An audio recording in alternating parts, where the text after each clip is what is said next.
कहाँ पूजा ने सोचा था कि राहुल के बर्थडे को यादगार बना देगी, लेकिन यहाँ तो राहुल ने उसके साथ इतना कुछ कर दिया।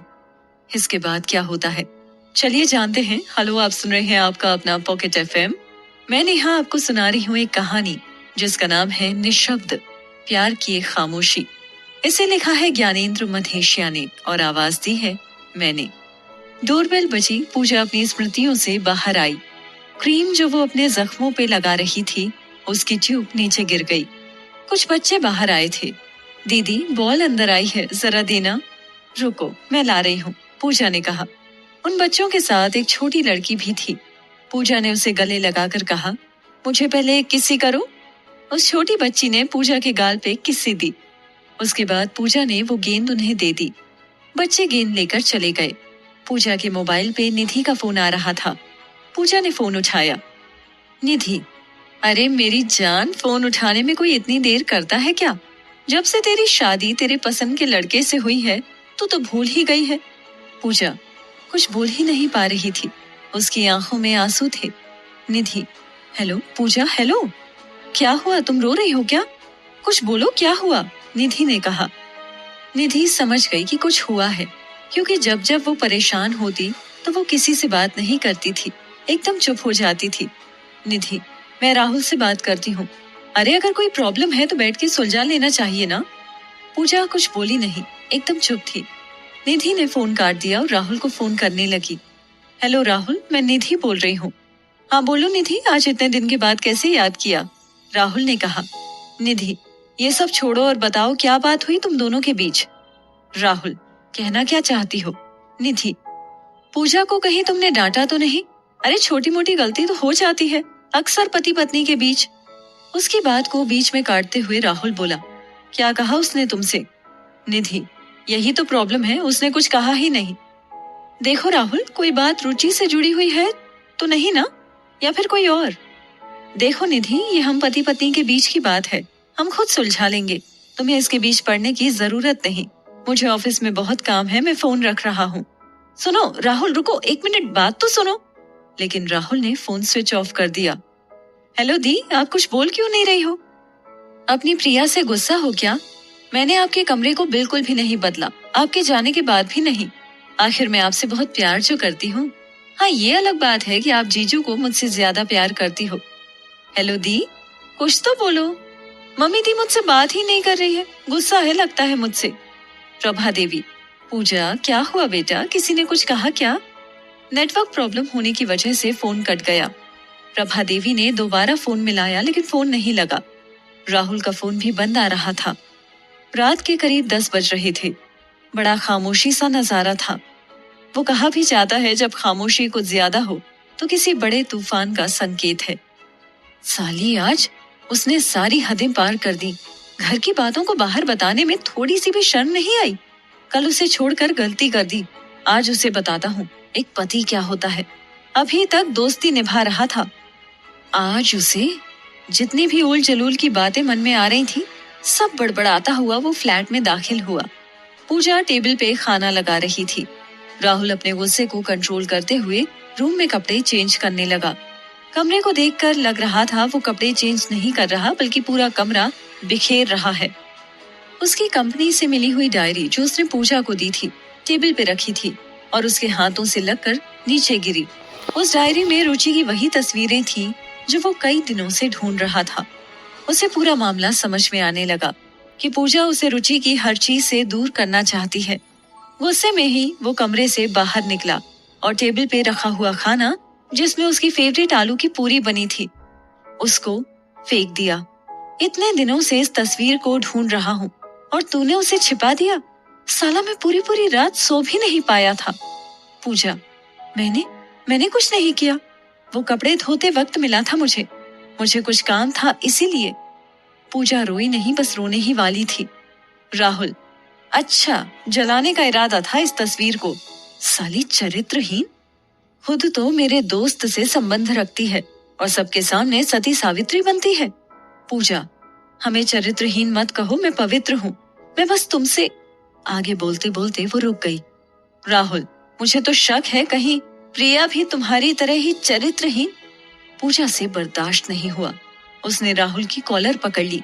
मेरी बहन के बारे में कुछ मत कहो राहुल। उसके हाथ कांप रहे थे, लेकिन आंसुओं पे अभी भी कुछ नियंत्रण था। साली, तुम्हारी ये हिम्मत कि तुम मुझसे इस तरह से बात करो।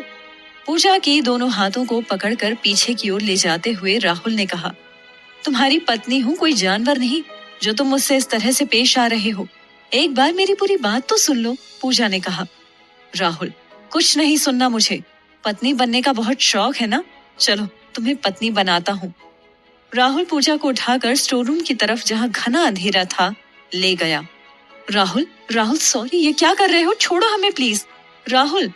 उस अंधेरे में पूजा की आवाज अचानक दब दब के आ रही थी। मैं मम्मी से कह दूंगी, मम्मी पुलिस बुला लेगी। पूजा की आवाज धीरे से निकली। कुछ नया तो कर नहीं रहा हूँ, ये समझ लो तुम्हारी पवित्रता की परीक्षा ले रहा हूँ। और पुलिस क्या करेगी यहाँ आकर?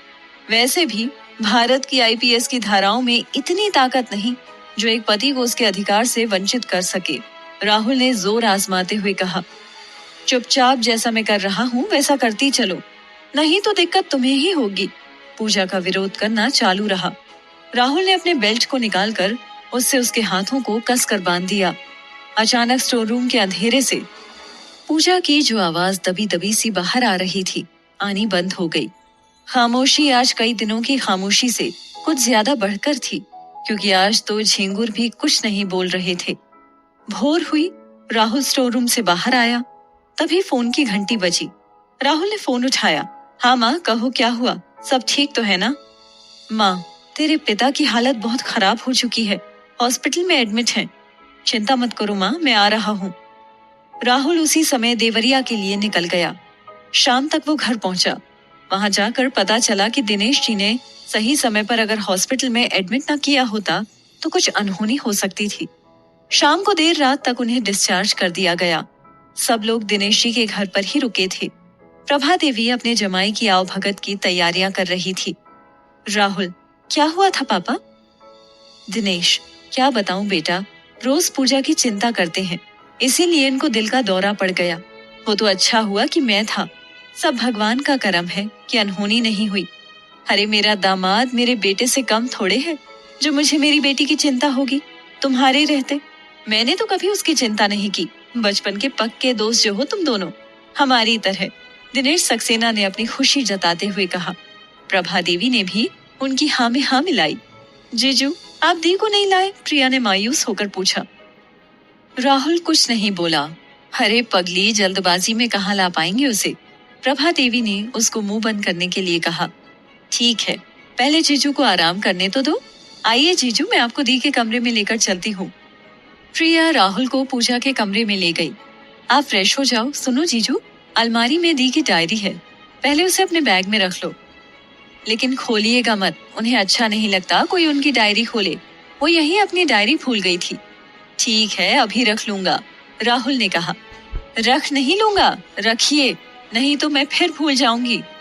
अरे वाह जीजू, दी ने आपके लिए वो वॉच ली है, ये वही है क्या? राहुल के हाथ को उठाकर प्रिया ने कहा। राहुल, तुम्हें कैसे पता? प्रिया, अरे बुद्धू, दी के उपन्यास निशब्द को पब्लिश किया जा चुका है। उसकी हजारों प्रतियां बिक चुकी हैं। आपको पता नहीं क्या? पता है, राहुल ने आगे कुछ नहीं कहा। उसे कुछ पता ही नहीं था। प्रिया बाहर चली गई। राहुल ने अलमारी खोली। एक भूरे रंग की डायरी पड़ी हुई थी। उसने अनिच्छा से अपने बैग में रखने के लिए उसे निकाला। डायरी में से कई सारे कार्ड्स जो राहुल ने पूजा को हर न्यू ईयर पर दिए थे, लटकते हुए दिखाई दिए। राहुल ने डायरी को खोला तो उसके पैरों से जमीन खिसक गई। पूजा की पूरी भावनाएं, संवेदनाएं उस डायरी में भरी पड़ी थी। राहुल, मेरा सच्चा प्यार के वाक्य से डायरी में लिखा हुआ प्रथम शब्द उसकी नजरों के सामने आया। इस डायरी में उसने वो कई बातें जो राहुल ने जाने अनजाने में उसे बताई थी, उसका भी जिक्र किया था। पूरी की पूरी डायरी राहुल और प्रिया दोनों के बारे में लिखी थी। अपनी खामोशी को भी उसने पन्नों के कई भाग में उकेरा था कि वो बहुत अकेली है। उमा चाचा की वो हरकत उसने लिखी थी जो उसके मन का एक डर बन चुकी थी, जिससे वो निकलना चाहती थी। उस दिन का भी जिक्र था जब राहुल ने उसको रुचि से बात करने के लिए कहा था। बहुत दुख हुआ था उसे, लेकिन राहुल की खुशी के लिए उसने बात की, क्योंकि वो राहुल को हमेशा खुश देखना चाहती थी। करण द्वारा उसके साथ की गई हर हरकत को उसने शब्द दर शब्द लिखा हुआ था कि करण ने उसके साथ गंदी हरकत करनी चाहिए तो उसने उसे जोर का तमाचा कैसे मारा।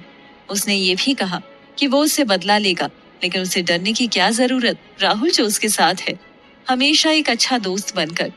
वो मुझे मिले ना मिले, लेकिन उसकी दोस्ती मेरे साथ हमेशा रहेगी।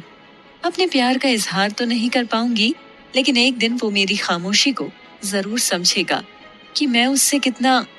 डायरी में लिखा हुआ अंतिम शब्द भी निशब्द था, लेकिन पढ़ने वाला समझ सकता था उस आखिरी शब्द को जो निशब्द था। उसके बाद क्या हुआ जानेंगे अगले एपिसोड में। सुनते रहिए आपका अपना पॉकेट एफएम। मैं हूं नेहा आपके साथ।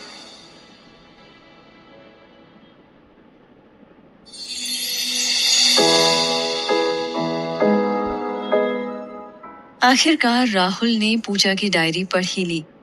उसके बाद क्या हुआ चलिए जानते हैं। हेलो, आप सुन रहे हैं आपका अपना पॉकेट एफएम। मैं हूं नेहा, आपको सुना रही हूँ एक कहानी जिसका नाम है निशब्द, प्यार की एक खामोशी। इसे लिखा है ज्ञानेंद्र मधेशिया ने और आवाज दी है मैंने। राहुल की आंखों में आंसू आ गए उस पूरी डायरी को पढ़कर। उसने निधि को तुरंत फोन किया। निधि ने पूरी बात जो जो हुई थी सब राहुल को बताई। ये भी बताया कि रुचि का नाजायज रिश्ता कई लड़कों से रहा। वो कई बार अबॉर्शन भी करा चुकी है। राहुल को खुद से घिन आ रही थी। जो लड़की उससे इतना ज्यादा प्यार करती है, उसने उसे क्या क्या नहीं कहा। चरित्रहीन, हैवान और पता नहीं कितने भद्दे शब्द उस निशब्द को। और कल रात जो हरकत उसके साथ की वो तो एक मैरिटल रेप था। वो वहशी दरिंदा बन चुका था जिसने अपनी खुद की पत्नी से बलात्कार किया, बिना उसकी कोई गलती उसे जीवन भर की सजा दी। वो तुरंत भागा।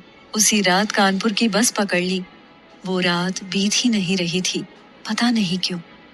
राहुल पूरी रात बस में रोता बिलखता रहा। अपनी दोस्ती को बचाना चाहता था वो। पति कहलाने का अधिकार तो वो कब का खो चुका था। एक बार प्यार करना चाहता था पूजा से, उसकी खामोशी को सुनना चाहता था, उसके पायल की छन छन को महसूस करना चाहता था, खुद को उसके हवाले सौंपना चाहता था, उसके साथ जीवन जीना चाहता था। हे भगवान, मैंने कैसा पाप कर डाला। बस एक बार गलती सुधारने का मौका दे दे प्रभु नारायण।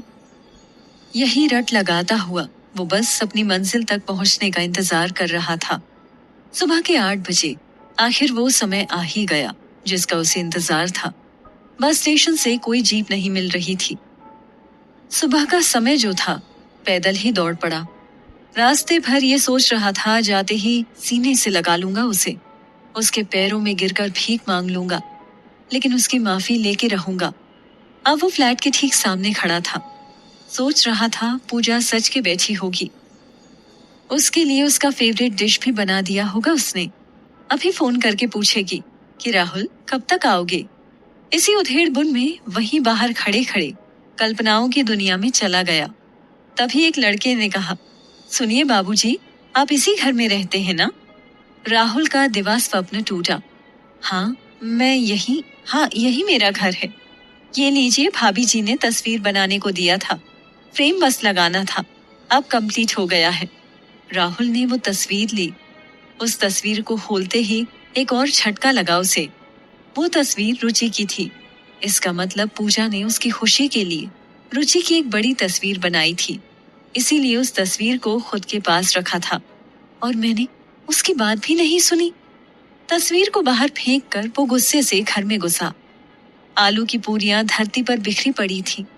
राहुल के पैर कांप रहे थे हर एक कदम रखते हुए। उसके पैर स्टोर रूम की तरफ बढ़ रहे थे। दरवाजा खोलने की हिम्मत ही नहीं हो रही थी उसकी। जैसे लग रहा था कि आंखों के सामने घना अंधेरा छा रहा हो। दरवाजा खोलते ही छन की आवाज सुनाई दी। राहुल खुशी से चौंका, फिर अगले ही पल मायूस हो गया। उसके पैरों के नीचे वही पायल जो उसने पूजा को गिफ्ट की थी बिखरी हुई थी।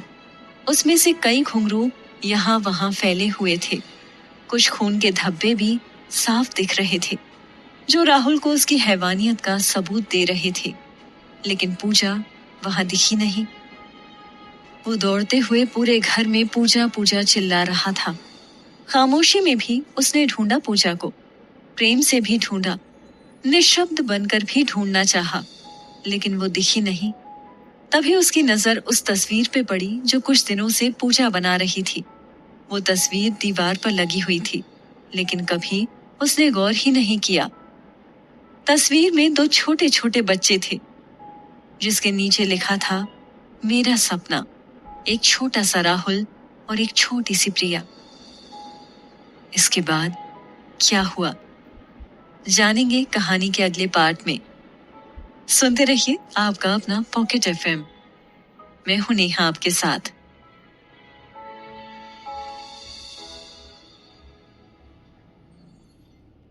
आप सुन रहे हैं आपका अपना पॉकेट एफएम। मैं हूं नेहा आपके साथ इस कहानी का सीजन 2 लेकर। जी हाँ, कहानी का नाम है निशब्द, प्यार की एक खामोशी। इस कहानी को लिखा है ज्ञानेंद्र मधेशिया ने और आवाज दी है मैंने। चलिए इसे आगे बढ़ाते हैं। अतुल आज अपने मोबाइल पे बहुत देर से चिपका हुआ था। उसके दादा उसको बार बार बुला रहे थे, लेकिन हर बार वो यही कह रहा था, बस आ रहा हूँ दद्दू। ये आजकल के लड़के पता नहीं क्या क्या खुराफात चलता रहता है इनके मन में।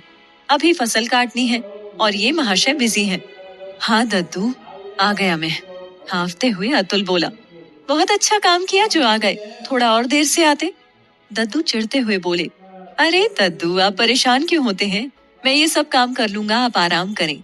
जोश से भरे हुए 23 साल के अतुल ने कहा, नहीं, साथ में मिलकर करते हैं, अकेले तुम्हें काम करने नहीं दूंगा, सारा काम बिगाड़ दोगे। दद्दू बोले। दद्दू जानते थे कि अतुल सारा काम आसानी से कर सकता है, लेकिन इस बिन माँ की औलाद को वो कभी भी अकेले कुछ नहीं करने देते थे। यहाँ तक कि उसे डांटते भी इसी कारण है कि वो थोड़ी देर सही उनके पास रहे। आखिर इतना प्यार जो करते थे उससे। दद्दू और अतुल ने पूरा खेत एक ही दिन में काट डाला। आज अतुल के काम करने की स्पीड दुगनी थी। दद्दू, आखिर क्या बात है बेटा, तुम इतना जल्दी जल्दी काम क्यों कर रहे हो? अतुल, वो दद्दू, मुझे सोशल नेटवर्किंग साइट पर जाना है। अतुल दद्दू से झूठ नहीं बोलता था कभी। दद्दू, ये क्या होता है बेटा? दद्दू ने एक और प्रश्न दागा।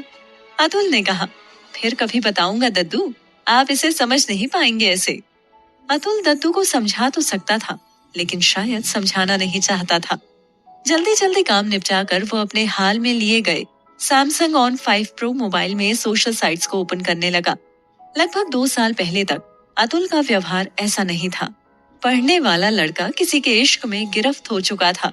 उसका नाम था रात्रि। हाँ, यही नाम था उसका, रात्रि। सरनेम का तो पता नहीं, क्योंकि तब तक उसने उनसे बात नहीं की थी। सीनियर थी, पीएचडी शोध करने के लिए कॉलेज में नई नई आई थी। चेहरे से उसके भाव का पता कर पाना लगभग असंभव सा था। हाँ, अगर किसी को देखती तो उसके आंखों पर लगे तीखे काजल न चाहते हुए भी सामने वाले की जान लेने के लिए काफी थे। टीचर्स भी कहीं न कहीं उसके इश्क में गिरफ्त हो चुके थे। वो भी लाइन मारने के लिए हमेशा मौके की तलाश में रहते। ऐसा ही कुछ हाल अतुल विश्वास का भी था। एमकॉम करते हुए वो लव के ट्रायल बैलेंस को बनाना शुरू करने लगा। शोध कार्य के लिए रात्रि को कॉलेज और उसके बाहर के परिवेश की जानकारी चाहिए थी। टीचर से जो कुछ जानकारी मिली वो उसके लिए आधी अधूरी थी। उसने वहां के चपरासी महेश दास से हेल्प लेने की सोची। चूंकि 51 साल के महेश दास के पास उनके हर प्रश्न का उत्तर मौजूद रहता था। कॉलेज और उसके आसपास के परिवेश के अलावा वो बाहरी दुनिया से भी खुद को जोड़े हुए थे। पूरी उम्र जो वहीं उसी के इर्द गिर्द बीती थी उनकी। एक बात तो कहना भूल ही गया, महेश दास और सुहेश दास, अतुल के दद्दू, दोनों भाई थे। महेश दास गांव दिखाते हुए उनके साथ चले आ रहे थे और रात्रि आंकड़ों को नोट करते हुए फाइल में कलम चला रही थी। गांव दिखाते दिखाते वो अपने भाई सुहेश दास के घर की तरफ चले गए। रविवार का दिन था, धूप भी बहुत तेज थी। अरे महेश, कब आए? अंदर से निकलते हुए सुहेश दास जी बोले। नमस्ते भैया। अरे मैडम जी को कुछ जानकारियां लेनी थी, सो उन्हें लेकर गांव में घूम रहे हैं। बहुत प्यास लगी, सोचा रुककर पानी पी लिया जाए। बैठ तू। बैठो मैडम जी। सुहेश दास कुर्सी की ओर इशारा करते हुए बोले। रात्रि भी गर्मी से बेहाल थी। उसे भी बहुत तेज प्यास लगी थी। अतुल कहाँ हो? सुहेश दास ने अपना मुंह खेतों की ओर करते हुए कहा। अतुल, आया दद्दू? एक आवाज उधर से सुनाई पड़ी। मेरा पोता है, खेतों के बीच में बनी हुई मड़ई में पढ़ रहा है। उस जगह तो पढ़ने में उसे बहुत मजा आता है, सुहेश दास बोले। जल्द ही अतुल वहां पहुंचा। उसने देखा कि रात्रि मैडम के साथ छोटे दद्दू आए हैं, तो एक पल के लिए उसे अपनी आंखों पर यकीन नहीं हुआ। दद्दू, जा बेटा, अंदर से शरबत और मिठाई लेकर आ। चल जल्दी जा। अतुल, ला रहा हूँ दद्दू। अरे सुन, थोड़ा पास आते हुए दद्दू ने कहा। क्या दद्दू? अतुल बोला। शर्ट कहाँ है तुम्हारी? खेतों में छोड़ दिए हो क्या, जो बंडी पहनकर घूम रहे हो? दद्दू दांत पीसते हुए धीरे से बोले। अतुल ने देखा उसने तो शर्ट पहनी ही नहीं। रात्रि के सम्मुख लक्स बंडी में खड़ा था। शायद रात्रि इसी कारण ऊपर देख ही नहीं रही थी। शर्म से अपने शरीर को छिपाते हुए वो घर में जा घुसा। अंदर वो शरबत की तैयारी नहीं बल्कि अपने हेयर स्टाइल को संवारने की जुगत करने लगा।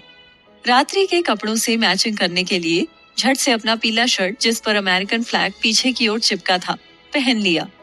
दद्दू फिर बोले, जनाब, आज शरबत मिल पाएगी या नहीं? लाया दद्दू? अंदर से आवाज आई। ट्रे में शरबत और मिठाई के साथ चिप्स लाते हुए अतुल बाहर निकला। दद्दू तो देखते रह गए, कभी रात्रि के कपड़ों को, कभी अतुल के कपड़ों को। पास जाकर उन्होंने धीरे से कहा, क्या बात है बेटा, नहा धोकर आए हो क्या? कहीं दाल में कुछ काला तो नहीं, या किसी को साला बनाने की जुगत भिड़ा रहे हो?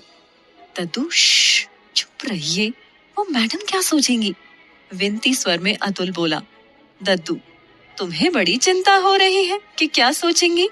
प्रश्न करते हुए सुहेश दास ने अपने हाथों को एक दूसरे से चिपका लिया। छोटे दद्दू, लीजिए ना, शरबत गर्म हो जाएगी। आप भी लीजिए मैम, अतुल बोला। थैंक्स इसके लिए आपका। वैसे ये गांव काफी बड़ा है, यहाँ से डेटा कलेक्ट करने में बहुत दिक्कत हो रही है। धूप भी बहुत ज्यादा है, मुझे नहीं लगता मैं अपना काम पूरा कर पाऊंगी। रात्रि दुखी मन से बोली। अतुल, इतना भी बड़ा नहीं है कि काम न होने पाए। वैसे अभी हाल की ही गर्मी है, थोड़े दिनों में कम हो जाएगी। रात्रि ने कहा, लेकिन मैं अंकल जी को परेशान भी तो नहीं कर सकती, उनकी उम्र हो गई है। अब ये धूप में घूमेंगे तो इनकी तबीयत खराब हो जाएगी। महेश दास बोले, अरे मैडम जी, अपना अतुल भी तो पूरी गांव की नस्ल नस्ल को पहचानता है, ये आपको घुमा देगा। मैंने ठीक कहा ना भैया?